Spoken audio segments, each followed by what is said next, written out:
بسم الله الرحمن الرحيم نحمده ونصلي على رسوله الكريم أما بعد إن الله يأمر بالعدل والإحسان وإيتاء ذي القربى وينهى عن الفحشاء والمنكر والبغي يعظكم لعلكم تذكرون. ഈ ഒരു ആയത്തിൻ്റെ തുടക്കഭാഗം കഴിഞ്ഞ 2 ക്ലാസ്സുകളിൽ നാം വിശദീകരിച്ചു. തീർച്ചയായും അല്ലാഹു സുബ്ഹാനഹു വ തആല നിങ്ങളോട് നീതി പുലർത്താനും പരോപകാരം ചെയ്യാനും ബന്ധുക്കൾക്ക് കൊടുക്കാനും കൽപ്പിക്കുന്നു. ഈ 3 കാര്യത്തെപ്പറ്റിയും കഴിഞ്ഞ 2 ക്ലാസ്സുകളിൽ നാം വിശദീകരിച്ചു കഴിഞ്ഞു. ഈ ആയത്തിൻ്റെ 2ാമത്തെ ഭാഗമാണ് വയൻഹാ അനിൽ ഫഹ്ശാഇ വൽ മുൻകരി വൽ ബഗി. അള്ളാഹു മ്ലേച്ഛമായ കാര്യങ്ങൾ, പാപകരമായ കാര്യങ്ങൾ, അക്രമങ്ങൾ ഇതിനെ തൊട്ട് മനുഷ്യനെ വിലക്കുകയും ചെയ്യുന്നു. നാം കഴിഞ്ഞ ക്ലാസ്സുകളിൽ പറഞ്ഞു, ഈ ആയത്തിൻ്റെ ആദ്യ ഭാഗത്ത് പറഞ്ഞ 3 പ്രധാനപ്പെട്ട കാര്യങ്ങൾ, ആ കാര്യങ്ങൾ മനുഷ്യൻ്റെ വിജയത്തിൻ്റെയും സമാധാനത്തിൻ്റെയും പരസ്പര ഐക്യത്തിൻ്റെയും എല്ലാം അടിസ്ഥാനമാണ്.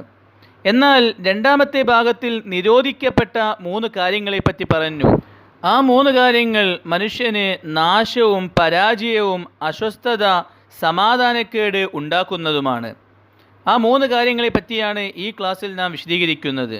ഒന്നാമതായി അള്ളാഹു പറഞ്ഞത് അൽ ഫഹ്ഷാ, മ്ലേച്ഛമായ വൃത്തികെട്ട കാര്യങ്ങൾ. 2ാമതായി പറഞ്ഞു അൽ മുൻകർ, പാപകരമായ കാര്യങ്ങൾ. 3ാമതായി പറഞ്ഞു അൽ ബഗി, അക്രമങ്ങൾ. ഈ 3 കാര്യങ്ങളും പാപകരമായ കാര്യങ്ങൾ തന്നെയാണ്. പക്ഷേ ഇതിൻ്റെ ഇടയിൽ ചെറിയ വ്യത്യാസമുണ്ട്. അൽ ഫഹ്ഷാ, വൃത്തികെട്ട കാര്യങ്ങൾ എന്ന് പറയുകയാണെങ്കിൽ പൊതുവെ എല്ലാ മനുഷ്യരും, മുസ്ലിമാകട്ടെ അമുസ്ലിമാകട്ടെ, സാമാന്യ ബുദ്ധിയുള്ള എല്ലാ മനുഷ്യരും മോശമായി കാണുന്ന വസ്തുക്കൾ, അതിനാണ് ഫഹ്ഷാ, വൃത്തികെട്ടത് എന്ന് പറയുന്നത്. ബുദ്ധിയുള്ള എല്ലാ മനുഷ്യർക്കും അത് മോശമായ കാര്യമാണെന്നറിയാം. അതുപോലെ മുസ്ലിം ആയിക്കൊള്ളണമെന്നില്ല, അല്ലെങ്കിൽ ഏതെങ്കിലും മതത്തിൽ വിശ്വസിക്കുന്നവനായിക്കൊള്ളണമെന്നില്ല. ഈ കാര്യം മോശമാണെന്ന് അവൻ്റെ മനസ്സവന് പറഞ്ഞു കൊടുക്കും. അങ്ങനെയുള്ള കാര്യങ്ങളാണ് മോശമായ മ്ലേച്ഛമായ കാര്യങ്ങളെന്ന് പറയുന്നത്. ഉദാഹരണം പറയുകയാണെങ്കിൽ വ്യഭിചാരം പോലെ, അതിനെ ആരും അനുകൂലിക്കുന്നതല്ല, അത് തെറ്റാണെന്ന് എല്ലാവർക്കും അറിയാം.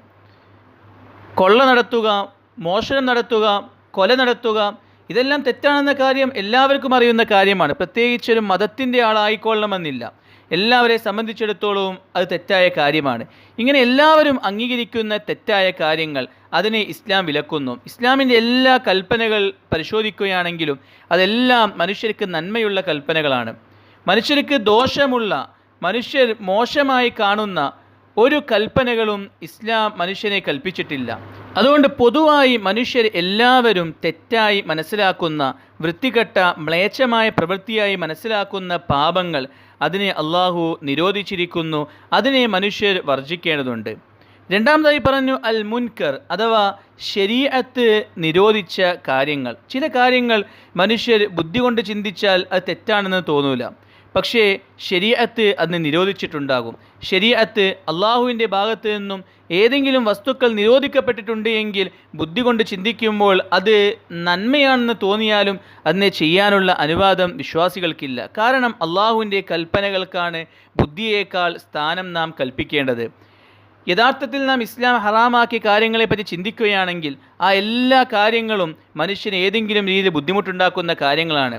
പക്ഷേ മനുഷ്യരുടെ അറിവ് കുറവ് കാരണത്താലും അത്യാഗ്രഹം കാരണത്താലും ചിലപ്പോൾ പല കാര്യങ്ങളും മോശമായി അവന് ബാഹ്യമായി തോന്നൂല. ഉദാഹരണം പറയുകയാണെങ്കിൽ പലിശ. ഇസ്ലാം ശക്തമായി നിരോധിക്കുന്ന കാര്യമാണ് പലിശ എന്നുള്ളത്. പക്ഷേ പലപ്പോഴും മനുഷ്യൻ പലിശ സഹായകരമായ കാര്യമാണല്ലോ, ബുദ്ധിമുട്ടുമ്പോൾ മനുഷ്യനൊരു സഹായമാണല്ലോ എന്ന രീതിയിൽ അതുമായി ബന്ധപ്പെടാറുണ്ട്. ബാഹ്യമായി ബുദ്ധി കൊണ്ട് ചിന്തിക്കുമ്പോൾ അതിൻ്റെ ഭവിഷ്യത്തുകൾ പെട്ടെന്ന് ഓർമ്മ വന്നോളണമെന്നില്ല. വ്യഭിചാരത്തെപ്പറ്റി ചിന്തിക്കുമ്പോൾ ഒറ്റടിക്ക് ബുദ്ധി തന്നെ പറയും, മനസ്സ് തന്നെ പറയും അത് തെറ്റാണെന്ന്. കളവിനെപ്പറ്റിയും കൊലയെപ്പറ്റിയും ചിന്തിക്കുമ്പോൾ ഉടനെ മനസ്സ് പറയും അത് തെറ്റാണെന്ന്. പക്ഷേ പലിശയെപ്പറ്റി ചിന്തിക്കുമ്പോൾ മനസ്സ് ചിലപ്പോൾ തെറ്റാണെന്ന് പറയുന്നതല്ല. നേരെ മറിച്ച് ശക്തമായി ഇസ്ലാം അതിനെ നിരോധിക്കുന്നുണ്ട്. ഇസ്ലാം നിരോധിക്കുന്ന എല്ലാ കാര്യങ്ങളും, പലിശ അടക്കം എല്ലാ കാര്യങ്ങളും മനുഷ്യന് ബുദ്ധിമുട്ടുള്ള കാര്യങ്ങൾ തന്നെയാണ്. പക്ഷേ ഒറ്റടിക്ക് മനസ്സ് അത് തെറ്റാണെന്ന് ചിലപ്പോൾ പറഞ്ഞോളണമെന്നില്ല. അങ്ങനെയുള്ള ശരീഅത്ത് നിരോധിച്ച കാര്യങ്ങൾ, അതിനെയും മനുഷ്യൻ ജീവിതത്തിൽ നിന്നും വർജിക്കേണ്ടതുണ്ട്. സ്വന്തം ബുദ്ധിക്ക് ഹറാമാണെന്ന്, മോശമാണെന്ന്, മ്ലേച്ഛമാണെന്ന് തോന്നുന്ന കാര്യങ്ങൾ മാത്രമല്ല, ഒരു മതത്തിൽ വിശ്വസിക്കുന്നവനാണെങ്കിൽ, അള്ളാഹുവിൻ്റെ അടിമയാണെങ്കിൽ, ഇസ്ലാമിൽ വിശ്വസിക്കുന്നവനാണെങ്കിൽ അവൻ യഥാർത്ഥ മുസ്ലിം ആയിരിക്കണം. യഥാർത്ഥ മുസ്ലിം എന്ന് പറഞ്ഞാൽ ആരാണ്? അള്ളാഹുവിൻ്റെ എല്ലാ കൽപ്പനകൾക്ക് മുമ്പിലും ബുദ്ധിക്ക് സ്ഥാനം കൊടുക്കാതെ കീഴടങ്ങുന്നവനാണ് യഥാർത്ഥ മുസ്ലിം. അപ്പോൾ ഒരു മോശമായ കാര്യം അത് മനസ്സിന് മോശമായി തോന്നിയിട്ടില്ല എങ്കിലും അള്ളാഹു അത് ചെയ്യാൻ പാടില്ല എന്ന് പറഞ്ഞിട്ടുണ്ട് എങ്കിൽ അതിനെ ചെയ്യാൻ പാടില്ല. ബുദ്ധിയേക്കാൾ സ്ഥാനം അള്ളാഹുവിൻ്റെ കൽപ്പനക്കാണ്. അതുകൊണ്ട് മുൻകർ എന്ന് പറയുകയാണെങ്കിൽ ബുദ്ധി കൊണ്ട് ചിന്തിക്കുമ്പോൾ മോശമായി തോന്നിയിട്ടില്ല എങ്കിലും ശരീഅത്ത്, അള്ളാഹു, റസൂൽ സല്ലല്ലാഹു അലൈഹി വസല്ലം എന്തെങ്കിലും നിരോധിച്ചിട്ടുണ്ടെങ്കിൽ അതിനെയും ജീവിതത്തിൽ നിന്നും ഉപേക്ഷിക്കേണ്ടതുണ്ട്. മൂന്നാമതായി പറഞ്ഞു അൽ ബഗി, അക്രമം. ഇസ്ലാം ശക്തമായി വിലക്കുന്ന കാര്യമാണ് അക്രമങ്ങൾ എന്നുള്ളത്.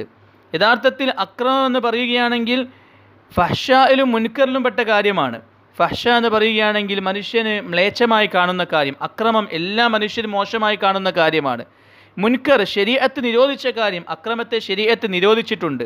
ഈ രണ്ട് കാര്യത്തിൽ ബഗി, അക്രമം ഉൾപ്പെട്ടിട്ടും വീണ്ടും പ്രത്യേകം അക്രമത്തെ എടുത്തു പറയാനുള്ള കാരണം മനുഷ്യന് അപകടത്തിൽ കൊണ്ടുപോയി എത്തിക്കുന്ന, മനസ്സമാധാനക്കേടുണ്ടാക്കുന്ന, നാടിൻ്റെയും കുടുംബത്തിൻ്റെയും ശാന്തിയെ നശിപ്പിക്കുന്ന ഒരു കാര്യമാണ് അക്രമം എന്നുള്ളത്. പരിശുദ്ധ ഖുർആനിൽ പല സ്ഥലങ്ങളിൽ പല ആയത്തുകൾ അക്രമത്തെ വിലക്കുന്നുണ്ട്. അവിടെ ആരോടും അക്രമം കാണിക്കാൻ പാടില്ല. എന്താണ് അക്രമം എന്ന് പറഞ്ഞാൽ? നമ്മൾ നീതിയെപ്പറ്റി പറഞ്ഞു. നീതി എന്ന് പറയുകയാണെങ്കിൽ എല്ലാവരോടുമുള്ള കടമകൾ വേണ്ട രീതിയിൽ പൂർത്തീകരിക്കലാണ്. എല്ലാവരുടെയും അവകാശം അവർക്ക് വേണ്ട രീതിയിൽ കൊടുക്കലാണ്. അക്രമം എന്ന് പറയുകയാണെങ്കിൽ മറ്റുള്ളവരുടെ അവകാശത്തെ ഹനിക്കലാണ്, മറ്റുള്ളവർക്ക് ലഭിക്കേണ്ട കാര്യങ്ങൾ നൽകാതിരിക്കലാണ്. ഇതിനാണ് അക്രമം എന്ന് പറയുന്നത്. അനീതി കാണിക്കുന്നതാണ് അക്രമം എന്ന് പറയുന്നത്. ഇങ്ങനെയുള്ള എല്ലാ അക്രമങ്ങളെയും, ഏതെല്ലാം അക്രമങ്ങളുണ്ടോ ആ അക്രമങ്ങളെ എല്ലാം ഇസ്ലാം നിരോധിക്കുന്നു, അള്ളാഹു നിരോധിക്കുന്നു. ഒരിക്കലും അക്രമങ്ങൾ കാണിക്കാൻ പാടില്ല. എല്ലാ സ്ഥലത്തും സമാധാനവും ശാന്തിയും ഉണ്ടാക്കാനായി പരിശ്രമിക്കണം. ഒരിക്കലും കുഴപ്പമുണ്ടാക്കുന്നവരാവാൻ പാടില്ല എന്ന് നബി തങ്ങൾ സല്ലല്ലാഹു അലൈഹി വസല്ലം കൽപ്പിക്കുകയുണ്ടായി. അതുകൊണ്ട് അടിസ്ഥാനപരമായി ജീവിതത്തിൽ നിന്നും ഉപേക്ഷിക്കേണ്ട പ്രധാനപ്പെട്ട 3 കാര്യങ്ങളാണ് ഈ ആയത്തിലൂടെ അള്ളാഹു അറിയിക്കുന്നത്. ഈ 3 കാര്യങ്ങൾ ഉപേക്ഷിക്കുകയാണെങ്കിൽ അവിടെ സമാധാനമുണ്ടാകുന്നതാണ്. ഈ 3 കാര്യങ്ങൾ ഉപേക്ഷിക്കാത്തത് കാരണമാണ് പലപ്പോഴും പല നാടുകളിലും അശാന്തി ഉണ്ടാവുന്നത്, പലപ്പോഴും പല കുടുംബങ്ങളിലും അശാന്തി ഉണ്ടാവുന്നത്, പലപ്പോഴും പല ആളുകളുടെ ഇടയിലും പ്രശ്നങ്ങൾ ഉണ്ടാകുന്നത് ഈ 3 കാര്യങ്ങൾ ശ്രദ്ധിക്കാത്തതിൻ്റെ പേരിലാണ്. എല്ലാവരും മോശമായ മ്ലേച്ഛമായ കാര്യങ്ങളിൽ വിട്ടുനിൽക്കുകയും എല്ലാവർക്കും നന്മ ഉദ്ദേശിക്കുകയും ചെയ്യുകയാണെങ്കിൽ തീർച്ചയായും എല്ലാ സന്ദർഭത്തിലും സമാധാനവും സന്തോഷവും വിജയവുമായിരിക്കും അവർക്കുണ്ടാവുക. അതുകൊണ്ട് ഈ 3 പ്രധാനപ്പെട്ട കാര്യങ്ങൾ ജീവിതത്തിൽ നിന്നും വർജിക്കണമെന്ന കാര്യവും ഈ ആയത്തിലൂടെ അള്ളാഹു സുബ്ഹാനഹു വ തആല അറിയിക്കുകയാണ്. ചുരുക്കി പറയുകയാണെങ്കിൽ ഈ ഒരു ആയത്തിലൂടെ അള്ളാഹു തആല പ്രധാനപ്പെട്ട 6 കാര്യങ്ങളെ അറിയിച്ചു തന്നു. 3 കാര്യങ്ങൾ ജീവിതത്തിൽ കൊണ്ടുവരാനും 3 കാര്യങ്ങൾ ഉപേക്ഷിക്കാനും. കൊണ്ടുവരേണ്ട 3 കാര്യങ്ങളെപ്പറ്റി കഴിഞ്ഞ 2 ക്ലാസ്സുകളിലായി വിശദമായി നാം പറഞ്ഞു.